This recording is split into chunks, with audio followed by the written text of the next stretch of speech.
They're animals that have been in our lives for thousands of years, from ancient Egypt to our modern day homes. They're a very curious and mysterious group of animals.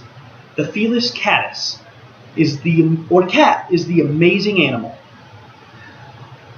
Cats have been in many of our lives, and a lot of us have questions about them, and I hope to shed some insight and knowledge on some of the more different aspects of them. I have always loved cats. I have adopted many and taken care of many throughout my life. In the last 3 years, I have really studied them and researched them on my own time, and I have found 3 facts that really stand out.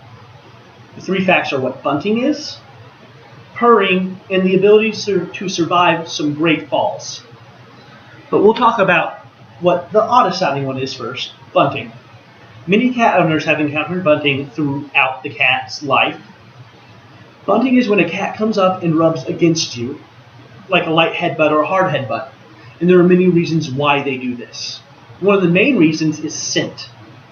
Cats have many glands in their body which produce the scent, and when rubbing up against you, they literally rub their scent off on you, which helps mark its territory. Another reason is affection. Cats can be very affectionate animals and love to get and receive affection. So when rubbing up against you, they not only give you affection, they may also try and communicate that they want affection by a scratch or a rub. But that is not the only way they communicate that they're happy. Another way is purring. Purring is when the cat's laryngeal muscles open and close the glottis, which is the space between the cat's vocal cords, and it produces the low rumbling sound of a purr. They learn to purr from when they are just a young kitten to tell their mom that they're okay or safe and happy, or even if they're in pain.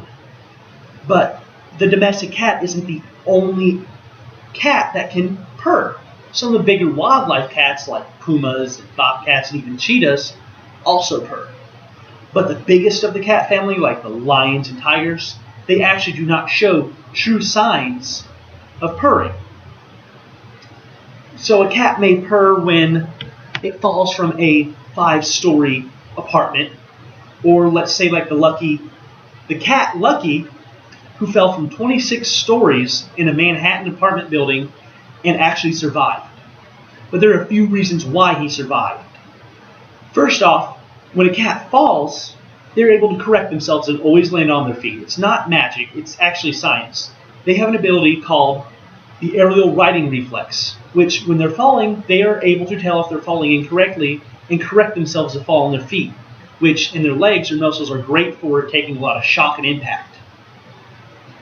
With that and their high body surface area compared to their weight, that creates terminal velocity, which is the pull of gravity equals the wind resistance when falling. So it slows them down and actually lessens the shock of falling. So between those two aspects, they can survive some really great heights. And they really are a truly great animal. And there is so much to talk about, it'd take all night. These 3 facts, the purring, the bunting, and the ability to survive some high falls, really make them unique and interesting compared to other household animals. They're such a huge part of our society and life. Getting all the knowledge you can about them is really great and is an interesting talking subject. So next time you see your pet, as they come by and rub up against you, just know that they're more interesting than their great looks.